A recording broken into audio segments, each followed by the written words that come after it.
Hello, everyone. I'm Captain Logan, and look, it's Austin, the Day Ghost. How's it going? I Hey, got the drink of Christmas. oh, look at that. Yeah. The company that is responsible for canonicizing Santa Claus. Yup. Isn't that crazy? Without Coke, you do not get the most popular fictional character of all time. Everybody, welcome to a special commentary. Tonight, we're going to watch the Guardians of the Galaxy holiday special. This just came out last Friday, and I've seen it twice now. I'm going to assume Austin's seen it at least that many times. Yeah, I was gonna watch it a third time and then it never worked out, but I have seen it twice. Okay, cool.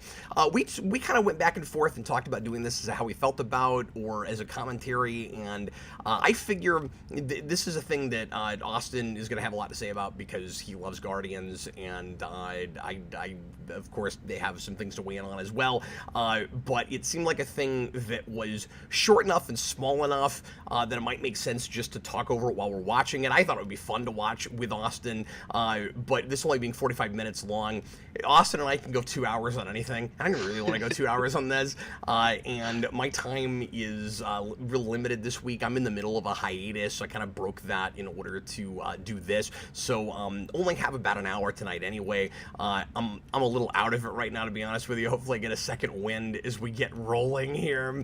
But welcome, folks. Thanks a bunch for joining us live. If you're doing that, thanks for watching after the fact. Austin, this was a lot of fun. I'm really excited about watching it with you.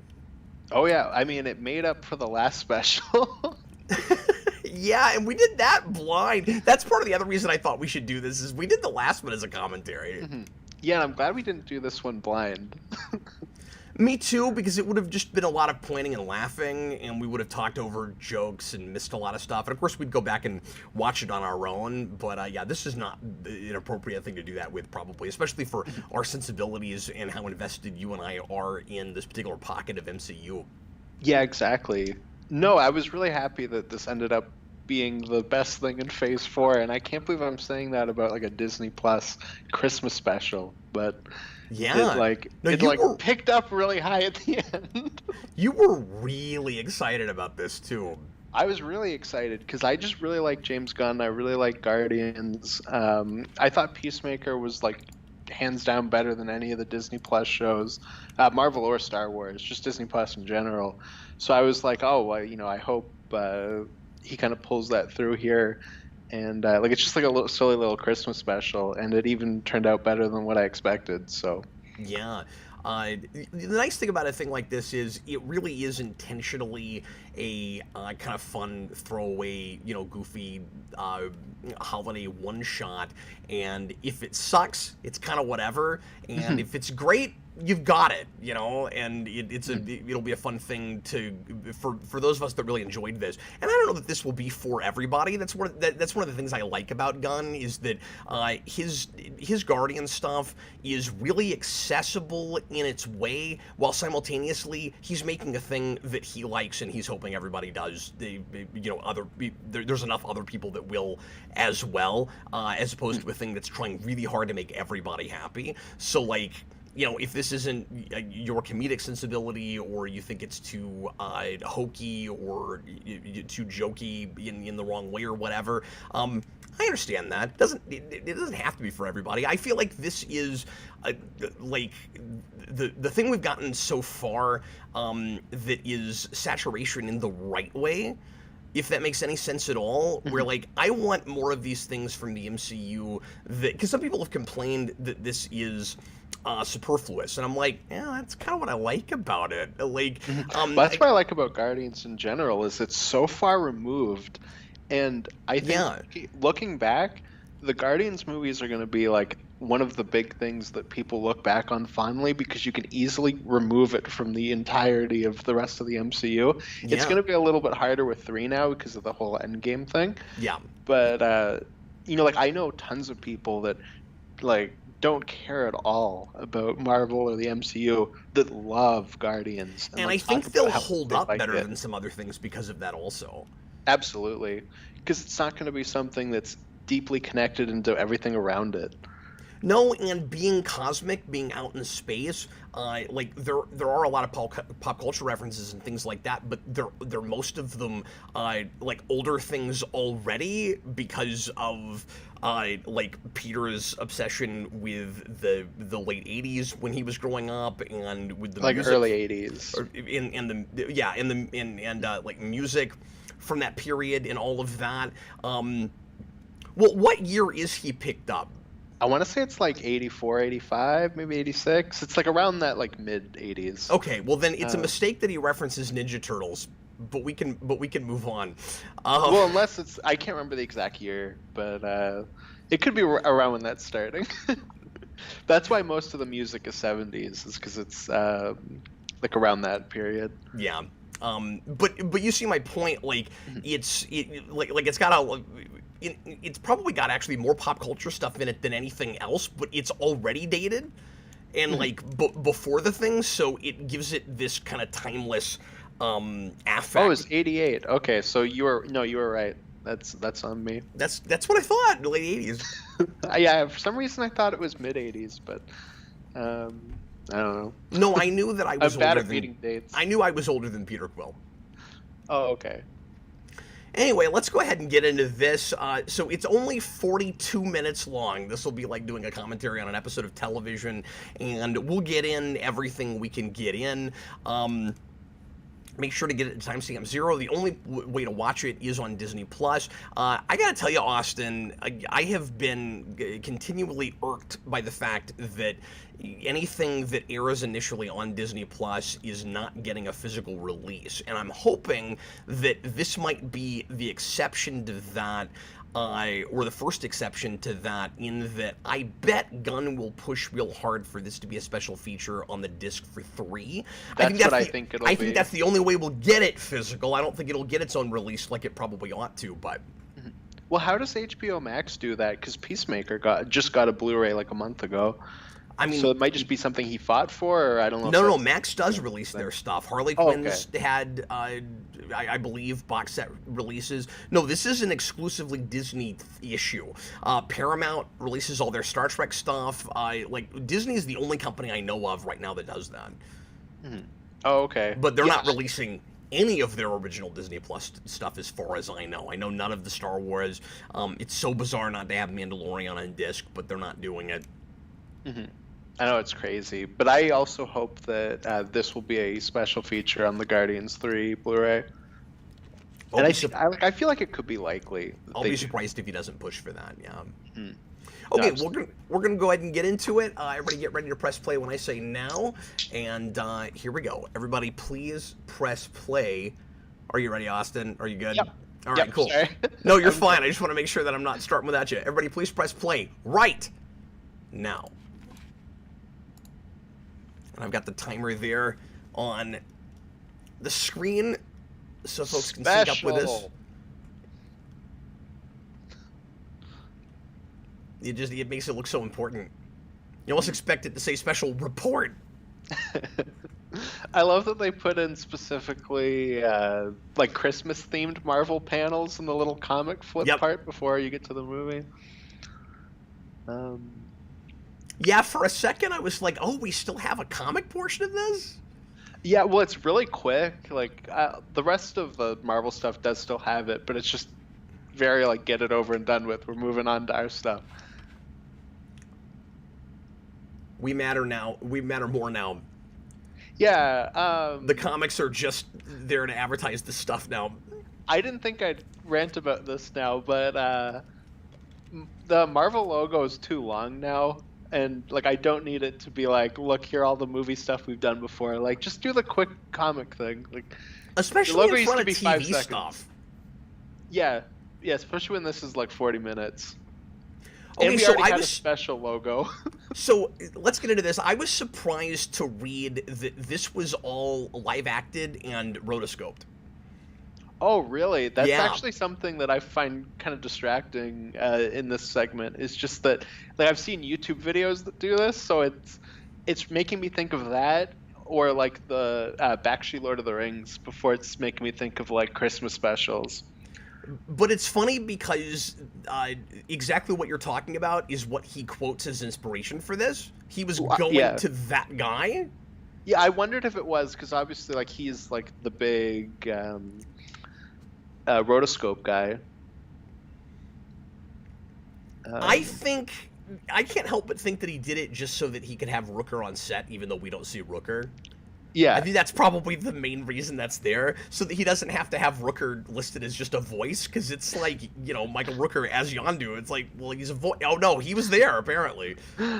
well, and because obviously they filmed this on the set of Guardians 3, and I imagine Rooker will come back for some sort of flashback There'll be a thing, so I assume flashback he in was that. already there. No, I guarantee it. So, Uh, one of the big things that Gunn wanted to do with this was establish some things that would make it easier to not have to deal with a lot of exposition in 3, which is real economical and kind of useful. And like most Guardians fans will watch this, I'm sure. So like I think that works out. What was weird about it was I found myself momentarily wondering if I had missed something or forgotten about something in Infinity War Endgame, because they just kind of throw away like, oh, we bought Nowhere from the Collector, and I'm like, where did that? Did I miss that? No, that was our exposition. yeah. That's how we got that, and I didn't know that he owned all of Nowhere. That's news to me. Mhm. No, I'm really glad that we finally are doing the Guardians Live on Nowhere thing. And there's Cosmo, who I was so excited to see, I know you were. and yeah, it lived up. No, all Real- of a sudden, this all feels a lot more Abnett and Lanning than it ever has before, which really Oh makes yeah. you wonder what 3 is going to be like tonally. Because I always thought we would get to this with Nowhere. I will say this is not a huge criticism. This isn't a giant beef or anything. Mhm. I do think it's a little weird to do that off screen. Yeah, I mean that's fair. One thing I do like that you were kind of mentioning is that we haven't had a Guardians like focused thing since 2017. Yeah. Like it's nice to just get like a little pop in to be like, oh yeah, like remember when we had stories about these characters, especially because I think their appearances in Endgame and Ragnarok kind of, or Love and Thunder are like pretty trash, with the exception of Rocket. I think Rocket's really good in Endgame. Yeah, and I like them in Infinity War fine. No, they are fine in Infinity War. It's just Endgame. I think they kind of suck. Again, it's, except for Rocket. I think And they I'm handle pretty him sure well. Gunn wrote all of their stuff in Infinity War. Yeah, no, he worked on that. And so that feels like we're just getting more Guardian scenes. But it's also a big deal. Like, I don't know if you thought this while you're watching this, but I found myself going, oh, let's not take for granted the fact that he's back. That, like, we lost him for a minute. And like it's kind of cool that, and this was a thing he wanted to do all the way going back to Volume 2, but, Yeah, like, the whole cast was upset that they lost him, and that, like, you had Batista refusing to come back if he didn't come back, and all of that. We never could have imagined that this, of all things, would be what reintroduces him and this group and this team back to the MCU. yeah. Well, and it's interesting too because he also wanted to make a Mantis and Drax movie that Marvel rejected. Yeah, you So told me like, about it's that. cool that we kind of get elements of that here too. That's true. I love this song so much. It's good. I really hope that Gunn writes a song for 3 because he wrote a song for this and 2, and I think they're both great. What song did he write for 2? It's the end song in it Oh. that David Hasselhoff sings. I could have answered my own question as soon as I said that. Also, Yeah. introducing Kevin Bacon is awesome. It's so funny. Yeah, the trailer said that too. There Oh, was I a don't remember that. Okay. Yeah, the trailer says introducing Kevin Bacon, and I was like, that's really funny. Yeah. There was a part of me that wished I could have gone into this blind, because 42 minutes. It's not a super complicated story. Of course, it's a little thin. It's fine. It needs to be for this kind of a thing. This is playing by the real kind of old school after school special, like Christmas special kind of rules. And a lot of it in the middle, of course, is just, we've got to go get Kevin Bacon. I kind of wish I didn't know about that going in. That's fair. Kind of like what a lot of people had with the Hulk thing and Ragnarok. It's like Yeah. it would be nice going and not knowing that. But I mean, it's the whole premise. Like, I don't know how you that do. that is true. Because it's also like the right thing to sell it on too. So like, I'm not even really criticizing that they made a trailer with it. I'm just saying I wish I had watched it. Mhm. I think it's a really funny trailer, especially after the fact. Like, you almost don't want to watch that until you've seen the movie. I love these push-ins and pull-outs Oh yeah, so much. I'm glad we got a full gun theme, like intro, because he does it in like every project, and they're always awesome. Yeah, they're always awesome. And Yeah. I thought the setup with this, with this guy who's the lead singer of old '97s, Yeah. made up as an alien. I Well, it's think the he's a whole pretty good band, actor too. too. I think he does a great job. Yeah, no, he does do a good job. There's But I some was just gonna faces say, he's got that are really funny. say it again. There's some faces he does when he's playing the song that are really funny, where it like zooms in on him. No, it's great, and it's a classic gun joke when it feels like the entire song is there to then pay off with the joke. Wait, you guys just learned to play these instruments? Like, it's so good. Hey Cap, you just did a rewind on Guardians 2, and we talked a lot about that movie while you were doing it. Do you remember what my biggest issue with Guardians 2 is? I do. Your biggest issue, and I didn't really agree with you about it. And like, I'm fine with it in this, but I still never needed it. Yeah. Austin's big issue with 2 was that Mantis is technically Peter Quill's sister, and it's never discussed.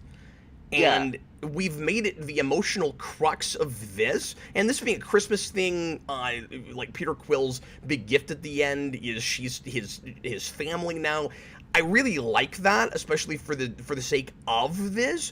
But I never really got where you were coming from with it, because like, all we get in that movie is she's his pet and lives on the planet, not that she was created by him. And this retroactively tells us that she was. And it's a fine, I'm not even going to say retcon, like, it's a fine retroactive thing to add, but I'm a little shocked they did it, because it's a thing that you always complained about, and I didn't get why you even thought of it. Well, and what's interesting is after this release, I can't remember if it was Gunn, but he talked about there was a deleted scene for 2, and it's never been mentioned up until now, that they were going to confirm that, where you would meet Mantis's mom and like have like a moment where they talk about it.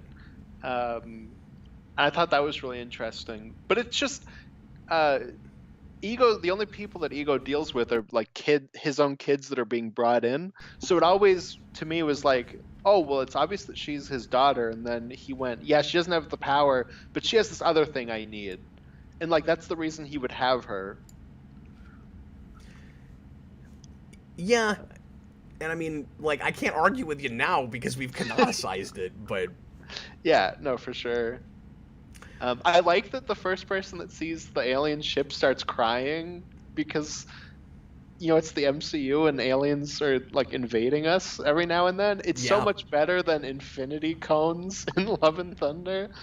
that's actually a really good point. Yeah. Okay, so can I bring up my big story Yeah. complaint? Yeah, go with for this it. whole thing, and again, it's a thin story. It's a silly throwaway kind of thing. But I'm critical guy. I'm gonna complain about this. So the whole thing about Drax and Mantis hating actors came out of left field to me, because they specifically go to Hollywood to get Kevin Bacon, but they don't know he's an actor. How do they know where to go? Like, why do they go to Hollywood? I don't know. Doesn't matter. I don't know. I don't have an answer to that. Like, I think that's the biggest story issue with it, is like they go to Hollywood for no other reason than to narrow the search. yeah, but Cap, GoBots exist in the MCU. Yeah, that line was very strange. I love that. I think that's really funny that he's just like, yeah, no, they exist. Like, And like they know what GoBots are, no, and because GoBots are just a species that exist in this universe. Apparently, they killed yeah, Drax's no, cousin. and they killed his cousin. Yeah, on first viewing, I thought he just said robots, so like he just hates all robots. And then I watched it with subtitles the second time. I was like, no, he says GoBots. Yeah, it's awesome. What? Especially because the Transformers exist in the comics, technically. You know, they, at least at one point. So in the MCU, it's the GoBots. I gotta say, one thing I appreciate about this is I really expected the entire special to be these two just running around on Earth because it's a TV special and with a TV budget, and they wouldn't have the money to do much of anything else. So of course we got to go to Earth and just run around in Hollywood, and like a fair chunk in the middle here is that. But first of all, production values are higher than I expected. We flip a police He's really car. That's smart pretty about cool. the budget. Like there's there's quite a bit more that action wise we get to do. Mantis jumping around is cool, and then they get off planet quicker than I expected, and then we go to a set with nowhere. Back to that set that clearly they've built for 3. They're in the middle of shooting 3 when they make this, and they. It, of course, adds to the production value that they're able to do this in the middle of a big movie they're making. But with all the like extra Christmas lights and all the stuff that they build in that, it does feel like a lot of effort went into making specifically this project. No, absolutely. No, and I think Gunn's just really smart about how he handles everything. Because, you know, characters like Rocket, Cosmo, and Groot are going to cost a lot more. So, like, they get very small moments, but he uses them perfectly and that their moments count. And he's also not introducing any CGI characters. All the CGI characters are people that will have had models made for the movie. That's a good point. Yeah, everything else is costumes they've got already or prosthetics. And all the prosthetics look good, but you know it's like practical alien stuff. Tell me if I'm wrong about this. Groot does not. It looks like entirely practical in this. I've heard people say that, and what's funny is he's not even mocapped. Like, apparently, he's completely CGI. Are you serious? Because he looks like a costume. I thought what they did with him was they went, okay, he's not quite like Groot sized yet, so they can just put a person in like a plastic suit. And Gunn's thinking it's a TV special. He like it's almost quaint and fun if that looks a little bit fake. I really thought that's what we were doing. So if it's CG, that blows my mind. Yeah, I heard because I've heard that from a few people, Cap, that he looks practical in this. And I saw, I think it was on Twitter or something, Gunn said, like, yeah, he's not even mocapped. Like, he's just straight CGI. Shocking, because I'm going to look closer, because the texture of it just looks plastic to me. Or, like, rubbery. Like, he looked to me like what you wanted Man-Thing to be in Werewolf by Night. Well, and that's another good comparison, is they had to make the Man-Thing design for that special, and he looks terrible. Yeah, and the practical thing actually kind of looked better. Yeah. They had a thing yeah, on set that I wish they'd just used. Yeah, absolutely. They're stand-in. No, absolutely. No, and Cosmo looks really good, and we get, like, right in her face. Yeah, I agree. And people seem to be really excited about her. I just love Cosmo in general, and I've always said from the first movie, like, a Russian telepathic dog is exactly in Gunn's wheelhouse. Yep. So I would like him to use that. And It's more than just cameos. Yeah, because it's got a cameo in both movies, I think. Yeah, because it's an actual dog in the first two, and then here obviously it's a mocap. It's the mocapped actress. So Bacon really gets this material, and I think is having a ton of fun just getting to play himself and be really goofy in this. Austin, and it's awesome. He's watching Santa versus Santa Conquers the Martians. Yeah. Sorry, go ahead. What were you Oh, you're saying? fine. Austin had to remind me that. Sorry, some of the humor with these two in this section doesn't work for me. I think this is the weakest section. But him picking her up and tossing her mid-sentence is pretty great. Anyway, so Drax is still too dumb for my taste, and we've reinvented him too much since one. In my opinion. But anyway, Austin had to remind me that Bacon had worked with Gunn before on Super. I'd completely forgotten about that. I've done a rewind on that, but it's just been a while. Yeah, he's the main villain in that. Because I thought it was really cool that he came in to do this, since Kevin Bacon's been referenced since the first movie, and it seemed like it seems inevitable that at some point he would show up. Yeah, I kind of, because with the first movie, I think the climax is a little weak, and I kind of like the dance-off thing slightly more having this for whatever reason. I don't entirely know why, but it feels like there's a payoff. Just because it's like a setup payoff thing, yeah. Yeah. It's an awkward moment in that movie, but I've never had the problem that some people seem to with it, where it's like, oh, really, he saves the universe with a dance-off? I'm like, yeah, it could have been any distraction, though. It's not really a dance-off. Like, it's not like we got Ronan. I agree. If Ronan dances, it's way stupider. No, I agree. My main issue with the climax is actually after the dance-off thing, like when they're all holding their hands. I don't think that looks as good. It's a little wonky, but the dance-off part, I mean, that's probably Ronan's best scene because it's the most real reaction. Well, and the whole point of that is we're able to hold the stones because we're a family now, and then the next movie retroactively says, he was able to do it because he's a god and he didn't actually need them, and I've never liked that. Oh, I don't agree with that. I think he still needed them. It's just that's why he was able to hold it for as long as he could. Because he's still dying in that scene. It's just, I actually think it works slightly better because you have somebody that's more powerful while the other ones aren't really.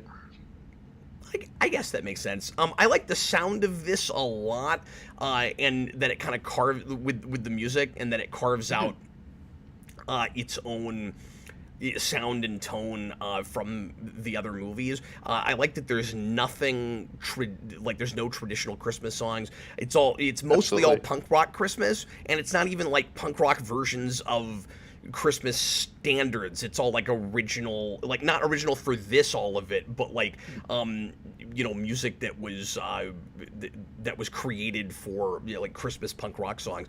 The only one I knew prior to this was Christmas Time by Smashing Pumpkins, because I'm a big Smashing Pumpkins fan. Okay, yeah. I think this is probably a window into what 3's soundtrack will be like, because Gunn talked about with 2 that the Zune Star-Lord gets at the end of that has music up to 2014. So it's probably a window into what that will sound like, because this drops the 70s thing, and we're getting music from like the 90s. And it has to, or you're going to just a lot of either traditional songs, or just all the same Christmas rock songs you've heard in like every other Christmas movie, like Home Alone. Speaking of other Christmas soundtracks, another little complaint I've got is that bit in the score right before this, and I don't know if Bates did this. I wasn't. No, he got a new.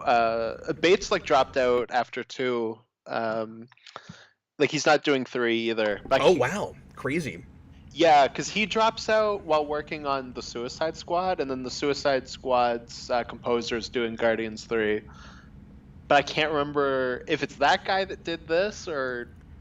Okay, well, anyway, I just wanted to complain real quick that there's a bit in the score when they're running down the street just before this cop fight, which is, by the way, really well choreographed and a lot of fun. And we made Mantis more comic booky, because comic book Mantis is like a martial artist. So I was pretty happy with that. No, it's cool. I kind of wish we'd found a reason for her to do some of this in 2, just that it didn't come as out of nowhere as it does. Like, people made fun of her in the big fight in Endgame, where they've got like the big pan shot with all the women, and they get to Mantis, and a lot of people are like, the hell is Mantis gonna do? Like, she's and then you see her here, and you're like, Oh, well, okay, she gonna take it out some guys? Like, that's what Mantis would do, okay. Yeah, no, Mantis is one of the cooler people in that shot, it turns out. It turns out, yeah, but we didn't get to see her do any of that. Well, and part of that is just because there's no real like enemies to fight at the end of that movie. We've like kind of dropped the hey, we're gonna fight an army thing. Like they have like the army of ships, but it gets taken out really quick. But anyway, we're getting way too far away from this, the moment that had my point, which is there's this bit in the score that's ripped just directly from Elfman. It's just right out of Nightmare Before Christmas. The da da da da da da da da da da. Like, note for note, it's precisely that's like, and then it comes back in the credits at the end. Yeah, weird. Yeah. Okay, so Austin, I need you to explain this to me.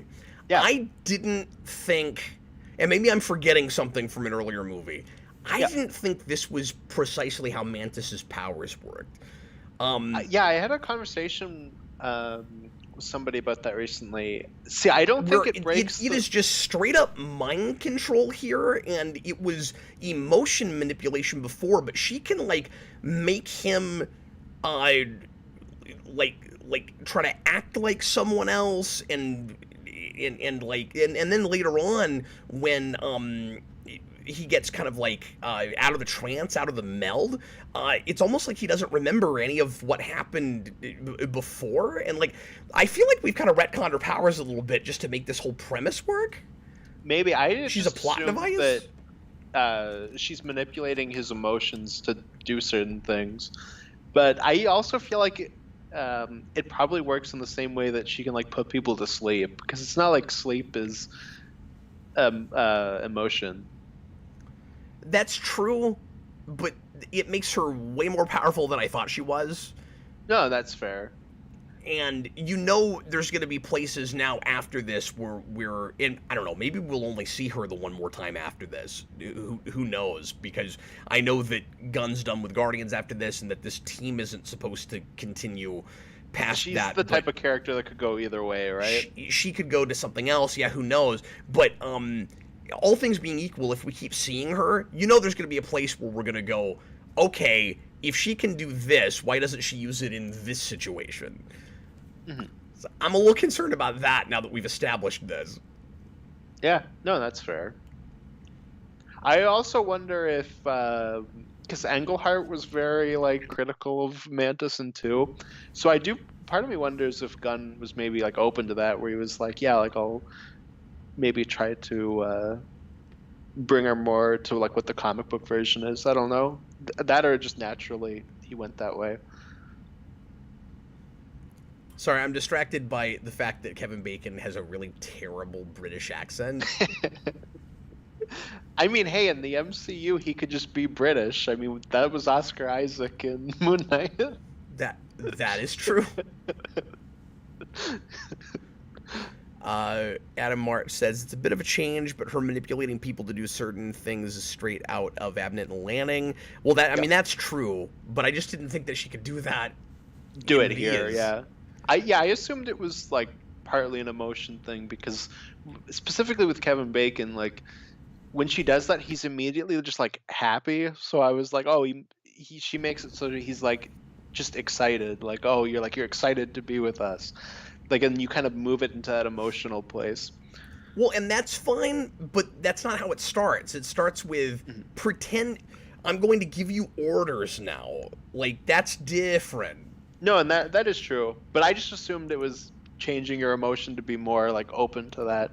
Just there's a difference between the empathic thing that we're given in 2 and telepathic persuasion. It's like a totally different power set. Yeah, no, that's fair. I mean, I can see how they could be related, but you'd think, why doesn't she grab Ego and tell him to do things? I guess is what I'm saying. Mm-hmm.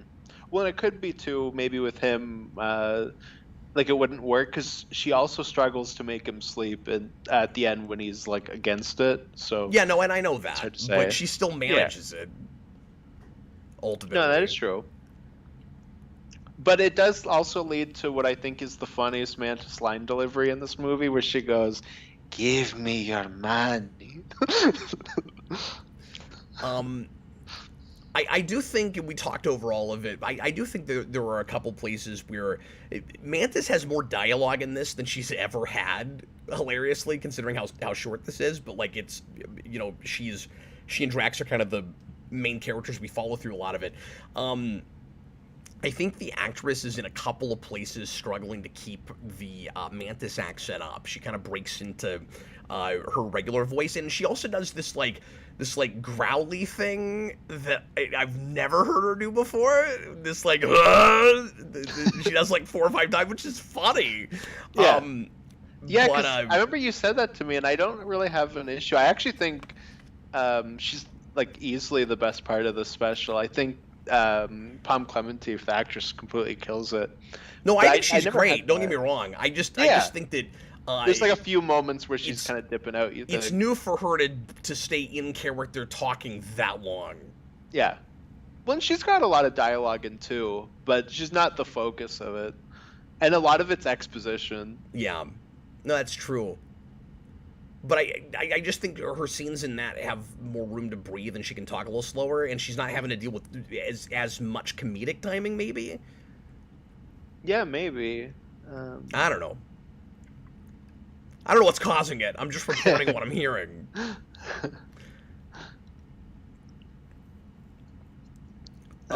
Star-Lord's reaction to this is awesome. No, it's great. Gunn continues, and he's done this since the beginning, but he continues to strike such a great balance between weird, disturbing, out there space stuff, and with characters that are still kind of, you know, morally gray, with really family-friendly, wholesome stuff. Mm-hmm. No, absolutely. And it's just weird how wholesome this whole thing feels while we're talking about like human trafficking, and while like Mantis and the Drax go to a gay bar and like. Yeah, no, absolutely. He finds the exact right balance in that, and that it never feels like creepy or awkward, and then moving after this, it's gonna but it doesn't ruin it either. Yeah, that's what I mean. Like you're never like not with it. Is what I mean. Yeah, it's just kind of, you know, just kind of move along. And see, this is part of my problem with this, is that everybody knows she can do this. Like, it's not a surprise to anybody that her powers can go this far. Well, they go on lots of adventures we haven't seen. Oh. That's a good point.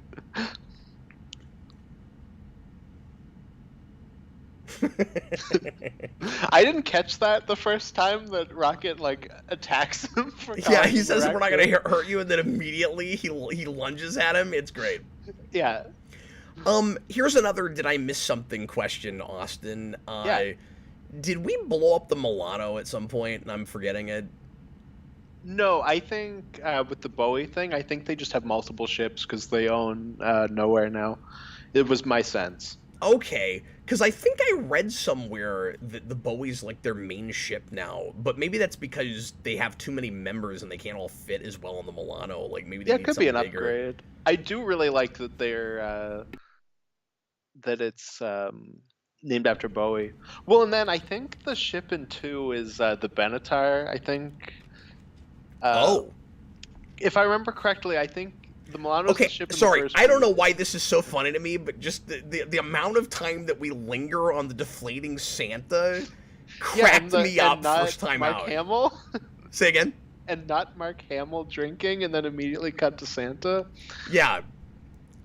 I didn't catch that was Hamill the first time either. I saw his Well, name. it's not, but it looks like Mark Hamill, so... See, I thought I saw his name somewhere where like he was on set or something. I don't know.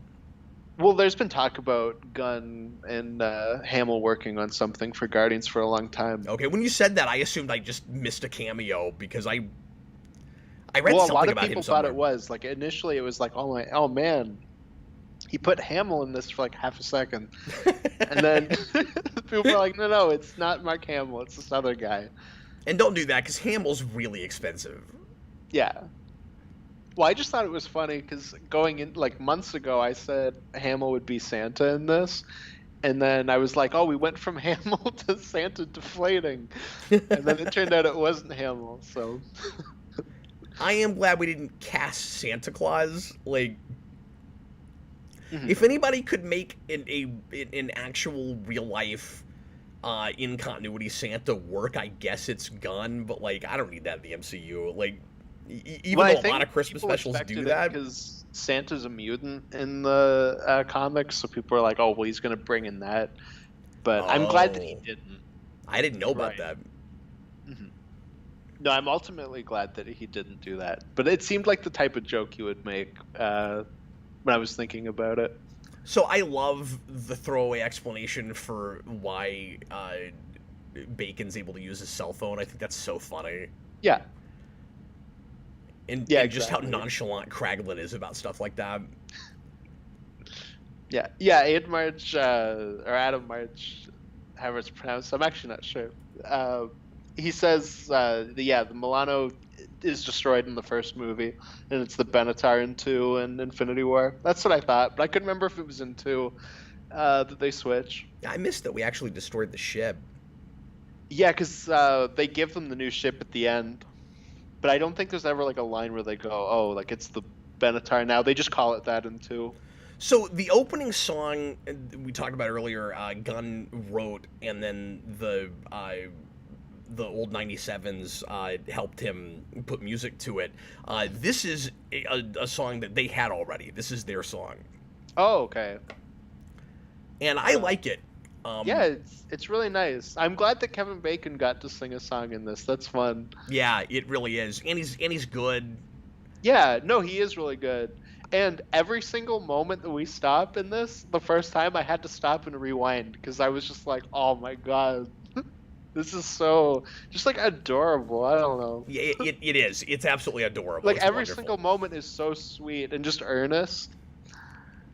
And that's exactly the right word. Yeah. And I don't know, man. I needed this month. This has been a rough month. With actor deaths, and I got sick last week, and like my half or more of my household was sick the day before this came out, and we all watched it the next day, and it just put my whole house in a good mood. Like we really needed this. Mhm. Mikey and Freddie, my 4 and 8-year-old, watched this with me again today. They adored this. They think it's wonderful. Yeah, no, it absolutely is. All the gifts kind of get me.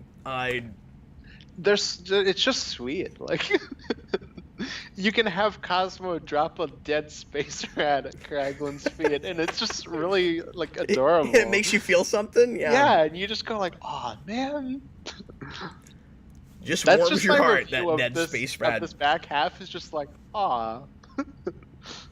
Yeah, and like, I don't want to overthink the Bucky's arm thing.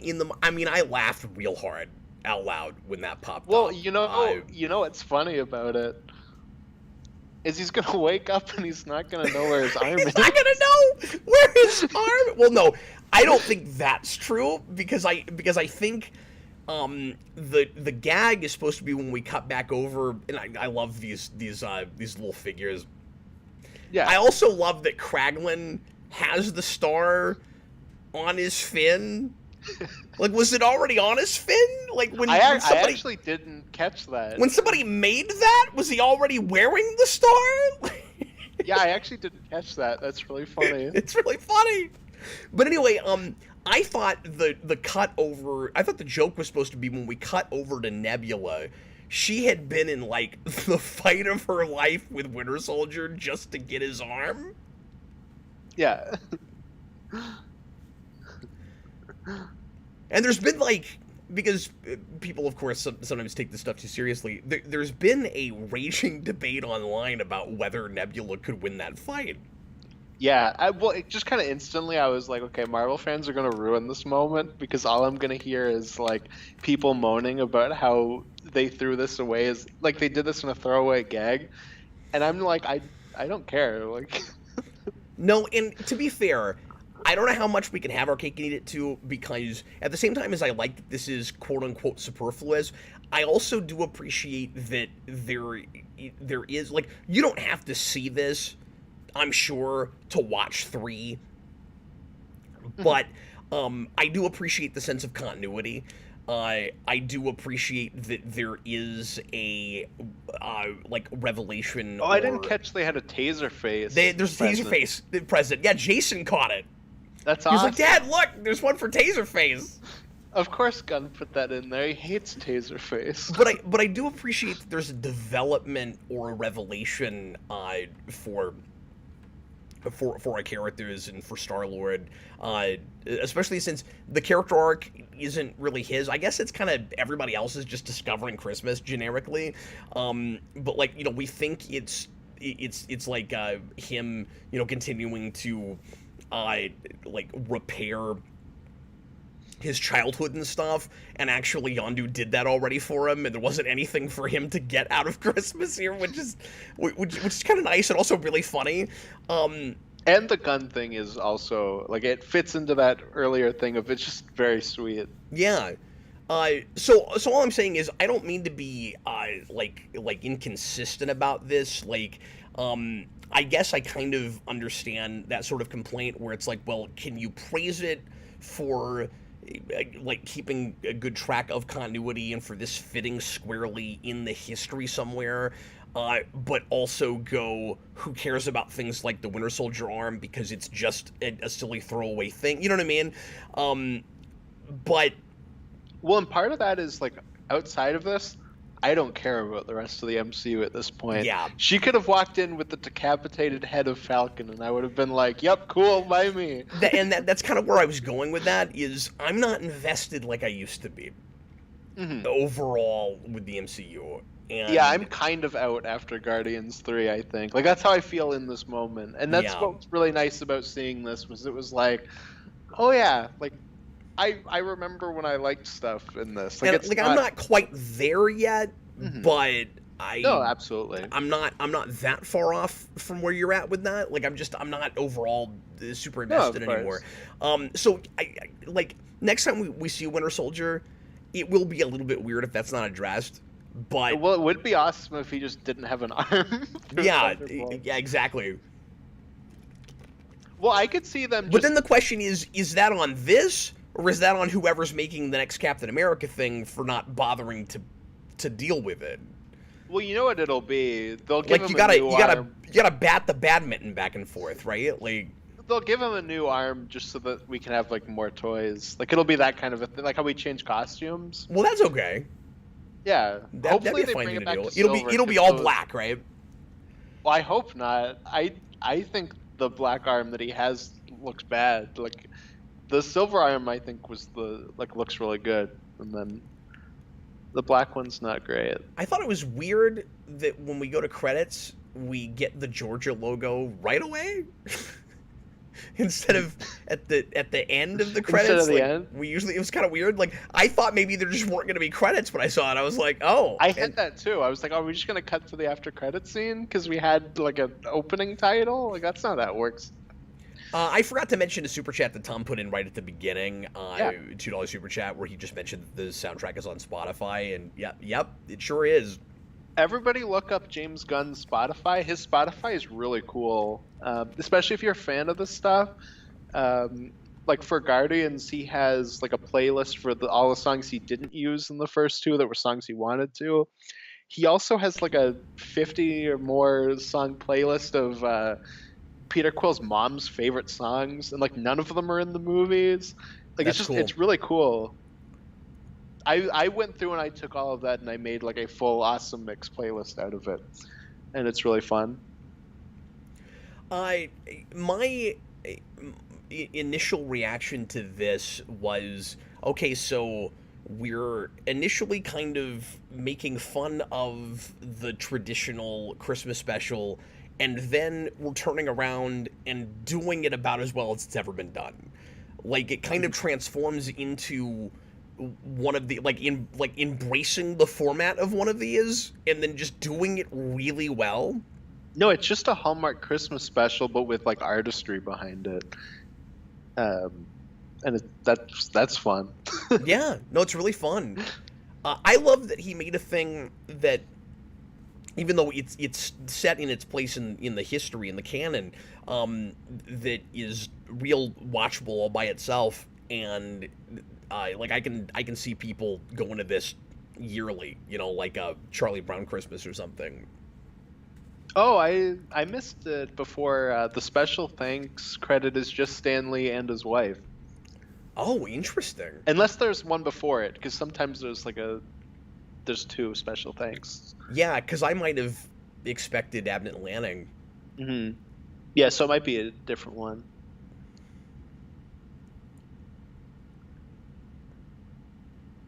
I still Uh, can't get my mind around the fact that that's not a practical suit. I was also just glad that uh, we did do the Christmas tree Groot thing, because walking out of it, I was like, "Oh, we didn't go there." Like that was like the most obvious thing to do. It's right there, yeah. It's right there. And then it's the thing you say for the after It's credits. yeah, it's the after credit scene. I was expecting Bucky to wake up. But no, it's delightful, right? No, absolutely.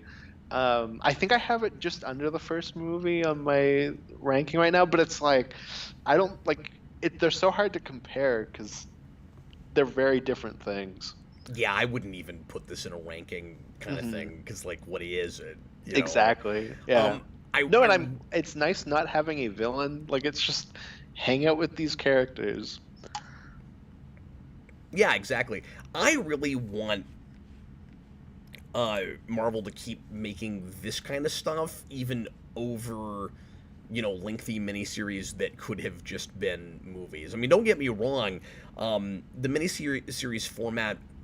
I mean, it's all format wise. These are both really good ideas if we're looking at it like comic publishing, right? Like we should be able to have these kinds of quick one-off, like, oversized one-shot specials like in comics, like that's what this watch is like to me.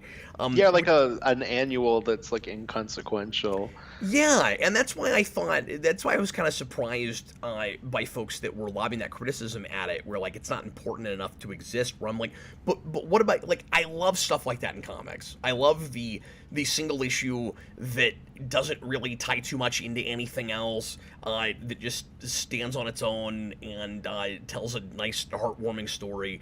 And then you've got Mhm. movies, which are events, and then you've got the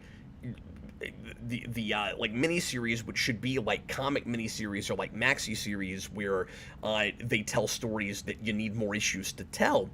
Mhm.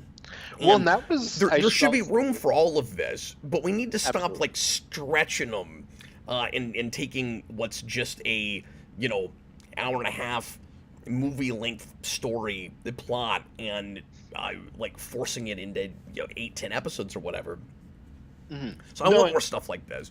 I should mention like the inconsequential thing is a big thing I heard at the time when Guardians 2 came out, where it was like, well, it's not moving anything forward, like in terms of like the overall plot. And I was always like, who cares? Like we just got a movie about these But it characters. is Like for those characters. we Yeah. actually made like a character focused Marvel movie. Like that's what I'm happy about. Like it's really cool and I'm glad that he was able to do that. And it's almost like a hangout Marvel movie. Like Yeah. Well, and like you've got to look at, and I don't mean to disparage anybody, their opinions. Like I get that one of the big things that a lot of people still come to the MCU for is, and I don't have this, but at least it's not the big thing that trumps everything. But like I get that there's still a big novelty to a lot of folks with the MCU, that it's all in the same universe and it's all interconnected, and like people like the feeling that if they watch everything, they're rewarded for it. Like I get that, but you've got to look, I think, at the different projects on the levels of their initial intent, right? So like if this was Guardians 3, then yes, it's kind of odd how inconsequential it is. But it's a thing that happens in between movies that's just a throwaway thing that you don't have to watch. I've used the word inconsequential before disparagingly with Marvel movies, and the first thing that comes to mind is Spider-Man Far From Home.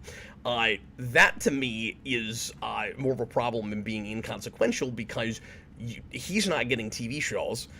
He's not getting enough like extra stuff, and the actor is aging. So you're doing high school Spider-Man, and we have a whole movie that's just him in Europe running around with his friends for 2 hours, and then the big important consequential thing is in the mid-credits. That's too inconsequential for the ongoing story that I thought maybe we were telling. Not enough happens in that to not to just push the overall plot of the MCU along, but to get that character anywhere. That's where inconsequential becomes an issue. I think it's made worse by 3, because just on its own, if we like went back and we did more Spider-Man stuff, like I don't know, like Stan Lee did stuff like that where it's like, oh, Spider-Man's gonna go like to this part for like a few issues. Like it's that kind of like field trippy thing that I'm like, oh well, Spider-Man's done this before. So if it's just one movie, it's fine. It's just that the third movie goes, we don't really care about any of that stuff that we're setting up either, and then goes off on its own. It is made worse by that third movie, but it's still a problem to me before we even get that, because it's not like I don't comics. have an issue with that until 3. But it's not like comics. You don't get them every month. You gotta wait 2 years. And he's in high school and he's getting older. If we had aged him up in the first place, and now we're on a totally other topic, but if we had aged him up in the first place, and I'm not saying I wanted this, Peter. I appreciated that we got High School Spider-Man, but if it was like the Raimi movie where he's in college in the first hour and a half of that movie, or whatever, then I wouldn't have minded that as much. But it's like, really, you're wasting an entire high school period movie, and like nobody dies. Peter doesn't cause any big, problems that he's gonna have to live with for the rest of his life. None of that stuff. What's crazy that we do, like, we start with like a teenage Spider-Man in all 3 series and completely wasted in all 3. Yeah. But I don't know. But anyways, back to the better Peter of the MCU. Well, I don't know if you've got anything else you want to add real quick. I was gonna say earlier when we were talking about Groot, I like that he's grown into a completely different design. Yeah. Because Gunn's always talked about how it's not the same Groot, it's like his son. So I'm glad that it's not just like he grew up into just the first movie's Groot. I'm glad it's a different design. Which took me way too long to realize was the whole point, that he's a different character. No, and that's one thing that I've always liked, is that Groot's kind of like the Superman in the first movie. Like, he's the one that's the most, like, good. And then we get to see a Groot, like, raised by the Guardians after that. Yeah. It's really cool. No, and he's an integral part of that whole family, because you need, like, Peter and Gamora, raising a kid. Mm-hmm. No, it's a way of giving us Groot again after killing him without making it feel like, oh, well, you just brought that character back. Yeah, exactly. Well, everybody, thanks a lot for watching. Hope you enjoyed it. And Austin and I are tentatively right now going to come back on Friday for another video. We're thinking about doing a speculation cast about what might be going on. Speaking of Gunn, what might happen. It's the Gunn week. Yeah, what might happen with I almost said like the new DCEU or the DCU. I hate that. But I guess it's still the old one kind of morphing into something. We'll see what happens with all that. But we're thinking about talking about that on Friday. If I'm feeling well enough and don't have too much going on, that's the plan right now. And we'll try to get back to something akin to the regular schedule again next week. We sure appreciate you popping in, and we'll see you again real soon. Austin, thanks for doing it with me. It was a lot of fun watching that again. It was a lot of fun. I am glad I got to see Cosmo again. It's the only thing I care about.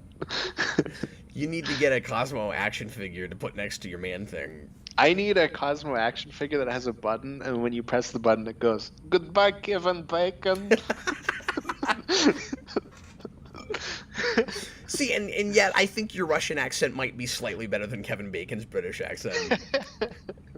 Oh, that's good. My female Russian dog impression's better than Kevin Bacon's British. Yeah, I mean, like, I know it's not the most practically useful skill, but it's a skill, nevertheless. That is true. That is true. It's You never know when adequate. that'll come up. Thanks again, everybody. We'll see you again real soon. I was Captain Logan. This was Austin, the Day Ghost. Appreciate you guys. Bye.